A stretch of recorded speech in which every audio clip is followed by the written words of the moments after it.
Bangunan lebih dari sekadar dinding dan atap. Mereka adalah peradaban. Selamat datang di Build Destroy.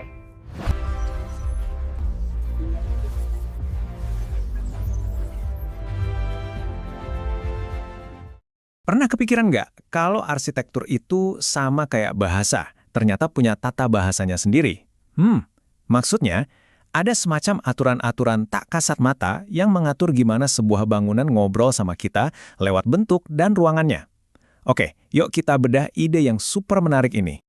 Nah, kutipan dari Frederick Lenz ini pas banget buat jadi pembuka. Ini ngingetin kita kalau tata bahasa atau grammar itu bukan cuma soal aturan yang kaku, tapi sesuatu yang punya substansi, punya wujud, sebuah ide yang bakal kita lihat jadi nyata banget di dunia arsitektur.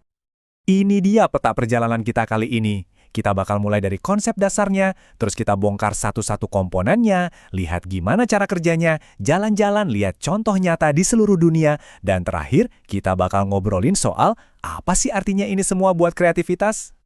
Kita masuk ke bagian pertama, merancang dengan bahasa. Di sini, kita akan melihat shape grammar bukan cuma sebagai cara buat ngejelasin desain yang udah jadi, tapi sebagai sebuah sistem buat menciptakan desain baru dari nol. Coba deh, bayangin sejenak. Sama seperti kata-kata yang kita rangkai jadi kalimat yang punya makna, gimana kalau elemen arsitektur, kayak dinding, jendela, atap, bisa digabungin pakai aturan tertentu buat menghasilkan bangunan yang jumlahnya tak terbatas, tapi gayanya tetap nyambung. Nah, inilah pertanyaan utama di balik shape grammar. Jadi, secara resmi, definisinya begini. Shape grammar atau tata bahasa bentuk itu adalah sebuah metode yang dikenalin sama George Stinney dan James Gibbs. Awalnya, ide mereka itu buat memahami struktur di balik lukisan dan patung. Ya semacam metode komputasi buat menghasilkan karya seni. Oke, sekarang ayo kita bedah mesinnya. Apa aja sih komponen-komponen inti yang ngebentuk sebuah tata bahasa dalam desain? Yuk, kita lihat blok-blok pembangun dasarnya. Menurut analisis Bernice Glenn, ada 3 elemen utama. Pertama, ada kosakata. Ini ya bentuk-bentuk dasarnya. Kedua, aturan spasial, atau gampangnya, aturan main tentang gimana bentuk-bentuk ini boleh berinteraksi. Dan yang ketiga, komputasi atau skema. Ini bisa kita anggap kayak resep masakan atau buku panduan, yaitu prosedur yang jelas, langkah demi langkah, buat nerapin aturan-aturan tadi. Nah, yang seru dari sini adalah betapa sederhananya titik awalnya. Semua bentuk, bahkan yang kelihatannya rumit kayak bintang di gambar A itu, bisa diurai jadi elemen super dasar, titik dan garis. Bentuk-bentuk ini kemudian bisa kita utak-atik, misalnya diputar atau dicerminkan kayak di gambar B, buat menciptakan variasi yang nggak ada habisnya. Inilah kosakata kita. Kalau udah punya kosakata, kita butuh aturan main. Nah, di sini diilustrasiin dengan keren banget pakai analogi aljabar visual. Kita punya bentuk A dan bentuk B. Kita bisa bikin aturan, misalnya kayak yang ditunjukin di C, setiap kali ada bentuk A, dia berubah jadi bentuk A ditambah bentuk B. Ini aturan komposisi yang simple, tapi dampaknya luar biasa. Disinilah keajaibannya mulai kelihatan. Dengan mengambil aturan sederhana tadi, dan kita terapkan terus-menerus, proses ini namanya skema, kita bisa menghasilkan sesuatu yang kompleksnya luar biasa. Lihat deh gimana dari satu langkah ke langkah berikutnya, bentuknya jadi makin rumit. Dari sesuatu yang simple, muncul kerumitan yang teratur dan elegan. Secara konsep, ini mirip banget sama teori revolusioner dari Noam Chomsky tentang linguistik generatif. Chomsky bilang kalau pikiran manusia itu punya seperangkat aturan tata bahasa yang terbatas, tapi dari situ kita bisa menghasilkan dan ngerti kalimat yang jumlahnya tak terhingga. Nah, shape grammar ini menerapkan logika yang sama ke dunia visual dan ruang. Oke, teorinya udah kita pegang. Sekarang, gimana cara kita nerapinya dalam praktek? Mari kita lihat prosesnya, dari sebuah aturan yang abstrak sampai jadi wujud yang nyata. Di sini prosesnya kelihatan jelas banget. Kita mulai dengan initial shape atau bentuk awal, cuma sebuah persegi panjang sederhana. Terus kita definisikan sebuah rule atau aturan. Dari situ proses derivation atau penurunan dimulai. Kita terapkan aturan itu lagi, dan lihat, bentuknya berevolusi secara logis, jadi makin kompleks di setiap tahapannya. Jadi, kalau misalnya seorang arsitek mau pakai metode ini, langkah-langkahnya bisa kita ringkas kayak gini. Pertama, tentuin dulu kosakata bentuk 3D-nya. Kedua, bikin aturan mainnya gimana bentuk-bentuk itu bisa saling berhubungan. Dan ketiga, yang penting juga, tentukan batasannya. Kapan proses ini harus berhenti? Nah, di sini ada detail penting yang dikenalin oleh George Stinney.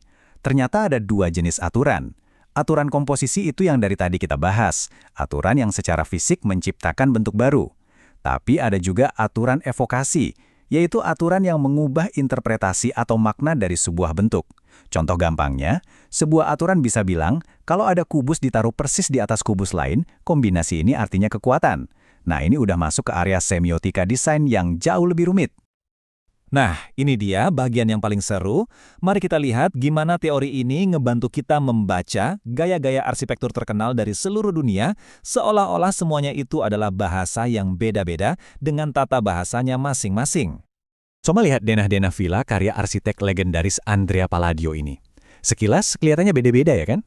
Tapi dengan shape grammar, kita bisa nemuin tata bahasa yang sama di baliknya. Aturan soal proporsi, simetri, dan penataan ruang yang konsisten. Seolah-olah Palladio itu lagi ngomong pakai satu bahasa desain yang sama di setiap karyanya. Sekarang kita lompat jauh ke Tiongkok. Pola teralis ice ray yang kelihatannya acak dan organik ini ternyata bisa dihasilkan dari penerapan aturan-aturan simpel pada bentuk-bentuk geometris dasar.